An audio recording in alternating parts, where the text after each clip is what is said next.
श्री रविंद्र नायक जी, प्रमुख सचिव सचिवालय प्रशासन के अन्य अधिकारी और कर्मचारी हैं, हमारे सचिवालय परिवार के तमाम सारे पदाधिकारीगण, अन्य बंधुओं, देवियों, सज्जनों, आज 6 दिसंबर को हमारे देश की एक महान विभूति, जिसे भारत रत्न से जो देश का सर्वोच्च सम्मान होता है उससे नवाजा गया, डॉक्टर भीमराव अंबेडकर का परिनिर्वाण दिवस है। आज के दिन 1956 में उन्होंने अपने सारे कृतित्वों को, अपने सारे कर्मों को हम सबके बीच छोड़ करके एक नए कार्य के लिए, एक नए रचना के लिए भगवान के तत्पधार गए, और उसको ही याद करने के लिए, उनके उन कृतित्वों को याद करने के लिए आज हम सारे लोग यहाँ पे मौजूद हैं। इसी प्रकार से पूरे देश भर में तमाम सारी जगहों पर बाबा साहब का परिनिर्वाण दिवस मनाया जा रहा है। ऐसे ही 14 अप्रैल, जिस दिन 1891 में उन्होंने बड़े साधारण परिवार में जन्म लिया था, और उसको हम एक राष्ट्रीय अवकाश भी सारे देश में, सारे प्रदेशों में अवकाश के रूप में मनाते हैं, और उस दिन भी बहुत सारी सभाएं होती हैं। तमाम सारे प्रदर्शनी लोग उसको बड़े उत्साह के साथ बाबा साहब को याद करते हैं, उन तमाम सारी चीजों के लिए जिसके वो जाने जाते हैं। बड़े साधारण से परिवार में पैदा होने के बावजूद वो अपने व्यक्तित्व के, अपनी रचनात्मक शक्तियों के इतने धनी थे कि उन्हें किसी और ने स्पॉन्सर किया, और उन्होंने देश में विदेश में शिक्षा ग्रहण की। उनके ज्ञान को देखते हुए जब संविधान सभा बनाई गई, तो संविधान का अंतिम प्रारूप बनाने के लिए, संविधान सभा तो बहुत बड़ी संविधान सभा, लगभग 400 सदस्य थे उसमें। जब पाकिस्तान का विभाजन हुआ तो उसमें लगभग 300 सदस्य थे, मुझे एग्जैक्ट नंबर याद नहीं है, 290, 298 ऐसे कुछ नंबर इतने सदस्य हुआ करते थे। और संविधान सभा की अध्यक्षता हमारे पहले राष्ट्रपति डॉक्टर राजेंद्र बाबू ने, जो हमारे पहले राष्ट्रपति थे, वो कर रहे थे। लेकिन संविधान में क्या शब्द लिखा जाएगा, कैसे लिखा जाएगा, किस रूप में आएगा, पहला अध्याय क्या होगा, दूसरा अध्याय क्या होगा, तीसरा अध्याय क्या होगा, हर अध्याय में किस प्रकार से करें, क्योंकि ये संविधान हमारे देश की मूल आत्मा है, जिससे कि देश हमारा जब आजाद हुआ 1947 में, उसके बाद कैसे चलेगा, कैसे हमारे देश की जो व्यवस्था है, राजनीतिक व्यवस्था है, लोकतांत्रिक व्यवस्था है, वो कैसे केंद्र में, कैसे राज्य में, कैसे नगर निकाय, ग्राम सभा, सारे स्तर पे ये कैसे चलेगी, हम लोगों का क्या कर्तव्य होगा, हम लोगों को क्या अधिकार होगा, जो विदेशों से लोग हैं उनका क्या अधिकार होगा, भारत का क्या रूप होगा, जो भारत का क्या स्वरूप होगा, उसको उसके अनुच्छेद 2 में बताएं कि भारत क्या है, भारत कौन सी एंटिटी है। ये सारी की सारी बड़ी बारीकी की बात, ये सारी बातें आप जानते हो कि इन सारी शब्दावलियों का एक एक शब्द का अलग अलग अर्थ निकलता है। और दुनिया के जितने सारे संविधान थे उस समय, उन सारे संविधानों से उनके बेस्ट,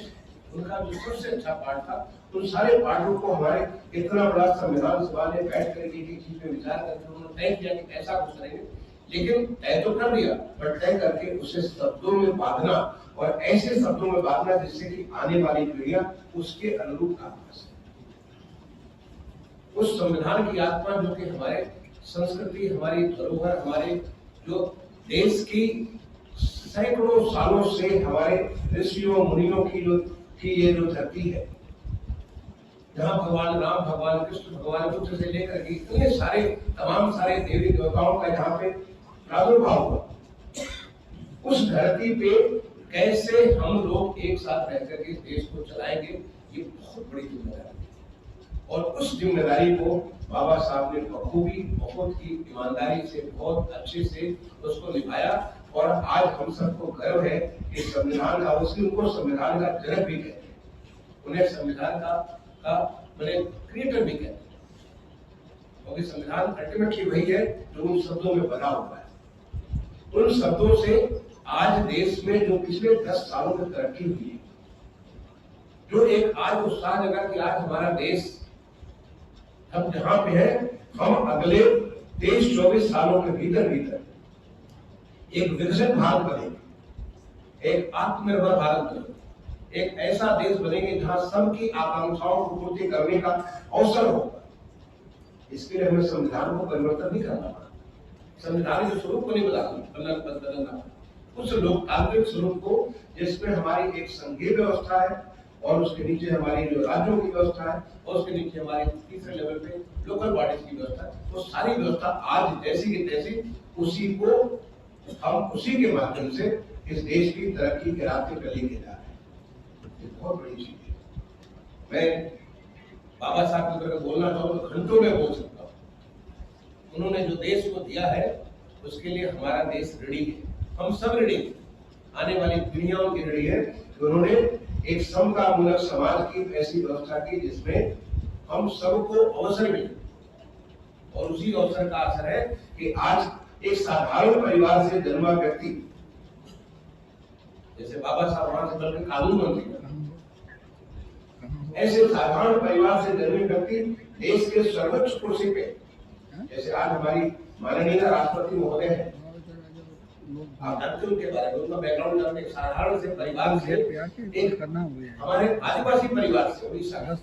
वहां पैदा हुई, और तमाम सारी मुश्किलों के बीच में आप सोच नहीं सकते हो। आप अगर उनके जीवन के बारे में पढ़ोगे, हमारे राष्ट्रपति जी के जीवन के बारे में पढ़ोगे, आप सोच सकते हो कि कोई भी इंसान होगा वो कभी भी अपने आप को वहीं पर रोक लेगा, उसकी जिंदगी थम जाएगी, आगे नहीं बढ़ सकेगा। लेकिन माननीय राष्ट्रपति महोदय, उन्होंने हर चुनौती को, जिंदगी की उन सारी मुश्किलात को, जहां उन्होंने कितनी चीजें खो दी जिंदगी में, उसको, उस चुनौती को उन्होंने नए रूप में एक आध्यात्मिक ऊर्जा के साथ उन्होंने उसको आगे बढ़ा, और आज हमारे देश के प्रथम नागरिक के रूप में सुशोभित है। हमारे माननीय प्रधानमंत्री, आप देखिए माननीय प्रधानमंत्री जी के बैकग्राउंड के बारे में देखिए, कहां से आए, और आज हमारे देश में नहीं बल्कि पूरी दुनिया में उनकी गूंज है। पूरी दुनिया में लोग उनको पहचानते हैं, आदमी को पहचान नहीं। हमारे माननीय मुख्यमंत्री, कोई सोच सकता था एक साधारण से परिवार से, उत्तराखंड से निकल करके एक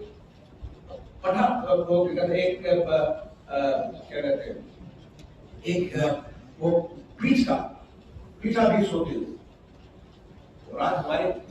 उत्तर प्रदेश का, जो कि पूरे दुनिया में अगर काउंट करें तो 5वें नंबर का देश होगा। राज्य है जो हमारे प्रदेश, हमारे देश का, लेकिन राज्य होने के बावजूद उसकी जो आबादी, उसकी जो पूरी क्षेत्रफल है, उसके हिसाब से दुनिया का 5वां देश होता है, और उसका नेतृत्व कर रहे हैं। उसी का ये नतीजा है। मैं भी बहुत साधारण परिवार से निकल के, गांव से, एक साधारण गांव में, जैसे आप होंगे कि पटरी लेकर के और